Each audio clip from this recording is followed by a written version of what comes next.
integrals with the homework? We can do the integrals? Yes. Don't worry, I have some good ones for you on Friday.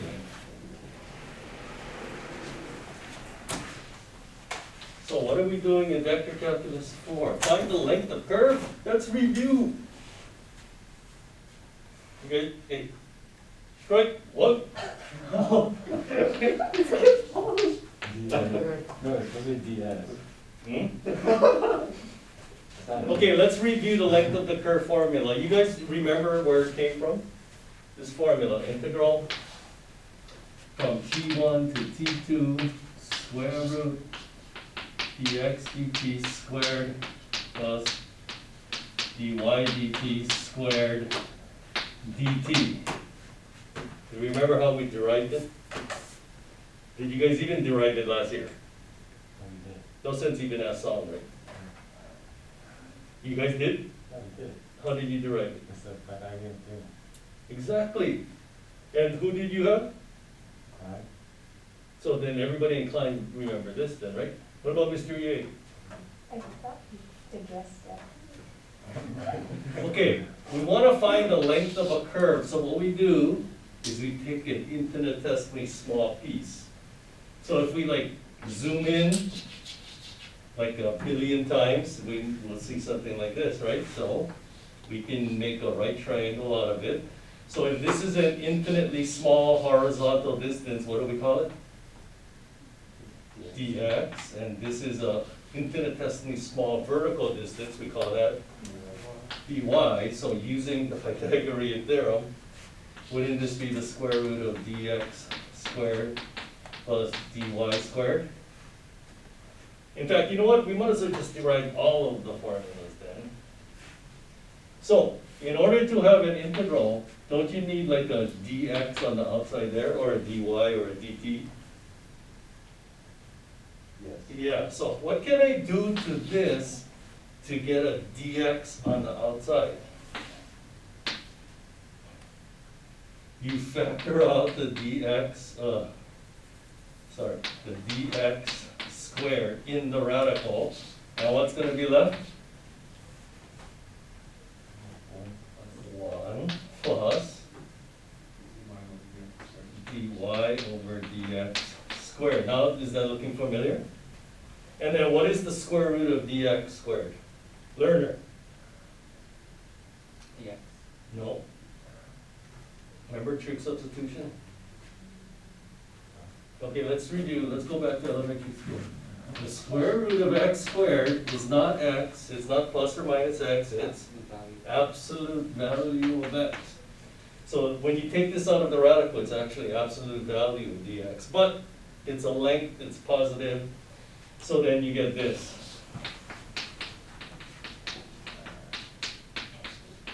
See, and that's the formula you guys know, right? So, 1 plus. And of course, if you're doing the integral in terms of x, you go from x1 to x2. And then instead of factoring out a dx quantity squared, what if you factored out a dy quantity squared? Then you would get this integral then, right?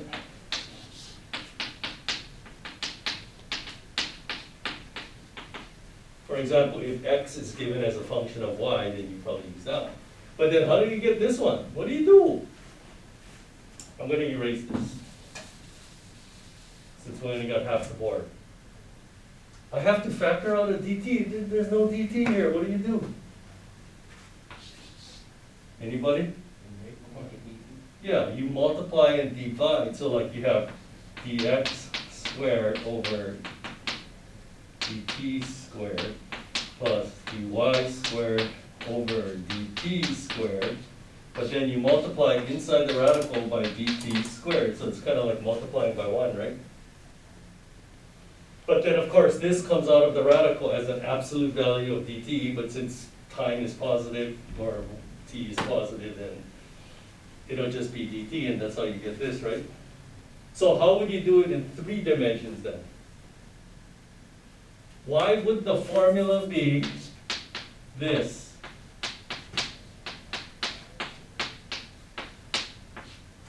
In 3 dimensions, how does that even make sense?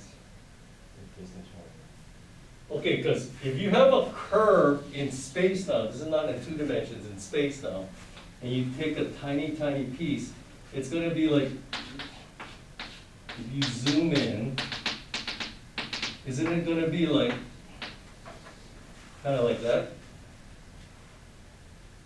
So in 3 dimensions, wouldn't this be infinitesimally small? Dx, dy, dz. And if you know the 3 sides of a rectangular box, how do you get the diagonal? Okay. Wait, this is MVC, right? Or is this algebra 1? Come on! How do you get the length of a rectangular box? How? Zero, five, eight, nine, Well, I thought you were just gonna tell me, oh, it's this right here. Okay, but let's we'll do it. So, we'll do it the long way. So using the Pythagorean theorem, wouldn't this here be the square root of dx squared plus dy squared? And then if you apply the Pythagorean theorem on the whole thing, then wouldn't this be the square root of dx squared plus dy squared plus dz squared? And then if you multiply top and bottom by dt squared, then that's how you get this. Anyway, you're just using those formulas, but then now the problem becomes, can you do the integral? Well, we'll find out, won't we? One of the things you're gonna have to look at one problem 1E. It says you're gonna have to estimate the integral, because the integral is gonna be too ghastly to do. It says use power series and estimate to within 10 to the negative 5. So do you guys remember Leibniz's theorem? If you have an alternating series, then the magnitude of error is less than the first unused term. Yes. Okay. I didn't really want to review that. And then you got to know the binomial theorem. Do we need to review that? Yes. Didn't you guys know it? Oh, whatever. Okay, let's review the binomial theorem. A plus b to the n. In fact, the BC students were just telling me they just reviewed it. Where n is a rational number, okay? So a to the n plus n. The power of a goes down by 1, the power of b goes up by 1. N minus 1 over 2 factorial. The power of a goes down by 1, the power of b goes up by 1. N minus 2, all over 3 factorial. The power of a goes down by 1, the power of b goes up by 1. That's the binomial theorem. You're going to have to use that on problem 1. And then, of course, you're going to have to estimate to within 10 to the negative 5. So you just keep on writing terms until you find the first one that is less than 10 to the negative 5, right? And remember, though, you can only use that if it's an alternating series. So what if it's not alternating? What did you do last year when it's not alternating? Lagrange form of the remainder. I wouldn't put that on the test, would I?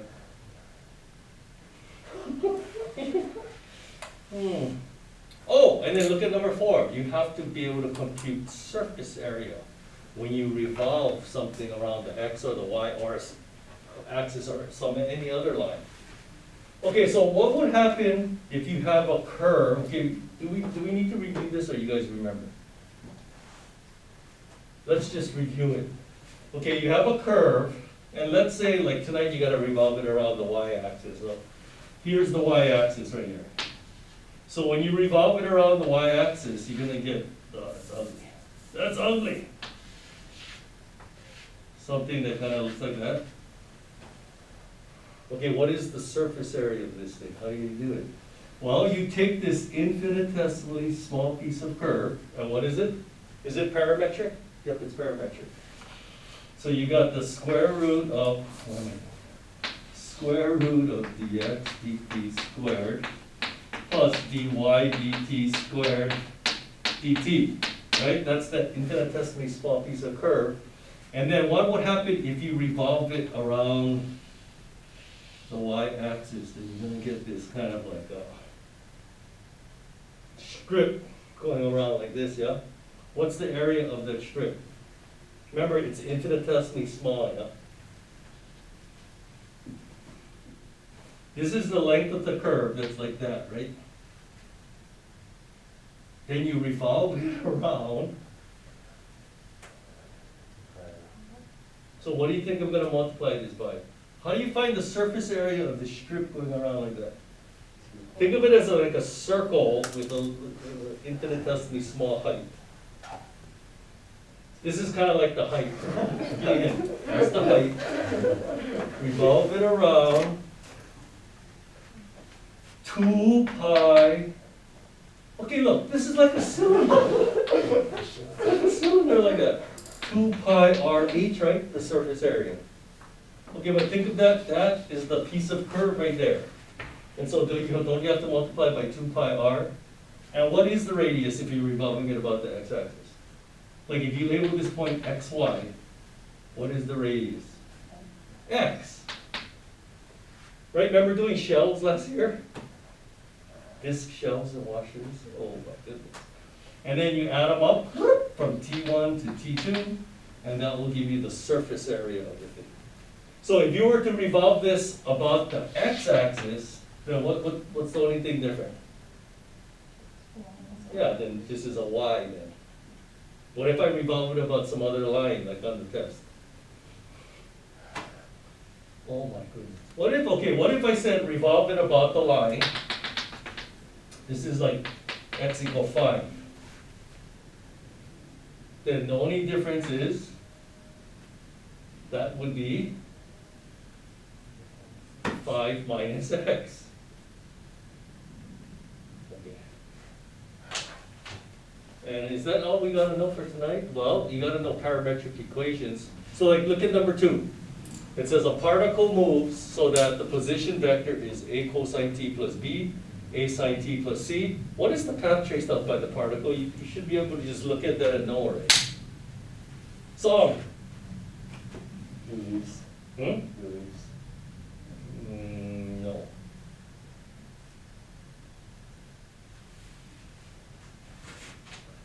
Okay, let's write this down. Position vector is, what was it? A cosine t plus b, a sine t plus c. Look, I'll give you a hint. These two numbers are the same. If they were different, it would be an ellipse. Circle. It's a circle. You guys remember? Okay, let's pretend we don't know anything. Remember, this is the same thing as the parametric equations x equal a cosine t plus b, y equal a sine t plus b. Okay, and when you have sine and cosine, how do you get rid of the parameter? How do you get rid of the t? Yeah, square the equations, but not now. Well, what do you do first? Isolate the cosine. Isolate the sine. Square the equations. And then add, subtract, multiply, or divide. What do you think? You add, because cosine squared plus sine squared is 1, so you're going to get x minus b squared over a squared plus y minus b squared over a squared equals 1. So therefore, x minus b squared. Wait, what happened to the c? Oh, this is supposed to be a c. How come nobody said anything? Strike. 1. 2 for song. There you go. It's a circle. It's a circle. Okay, then what about number 3 then? This is for the benefit of the people on the video. Let me erase this. Look, I'm doing half your homework for you. Don't you feel bad? What's the position vector for now? 2 cosine 2t. Come on, you guys should have a feel of this already, what it's going to be, and then 3 cosine t. What is the path traced out by the particle here? Kaneshiro.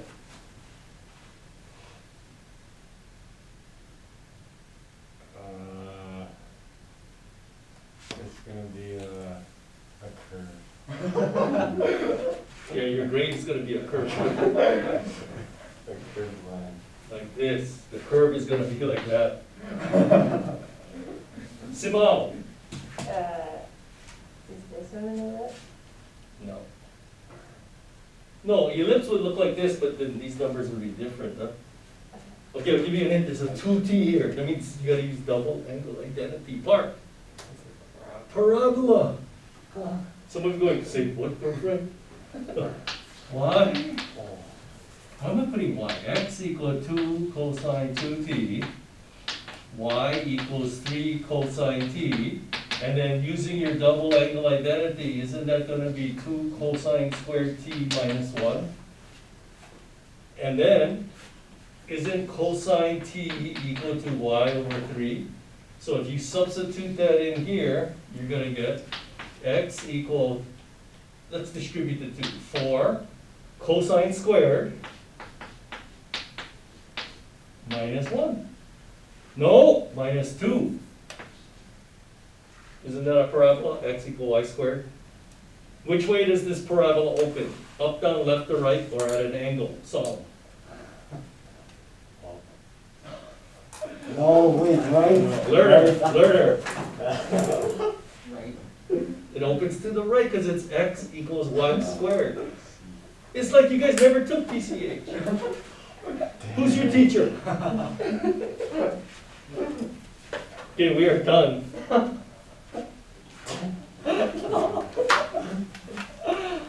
Okay, see, look, this, you know, the hardest part of this class, I think, was the review.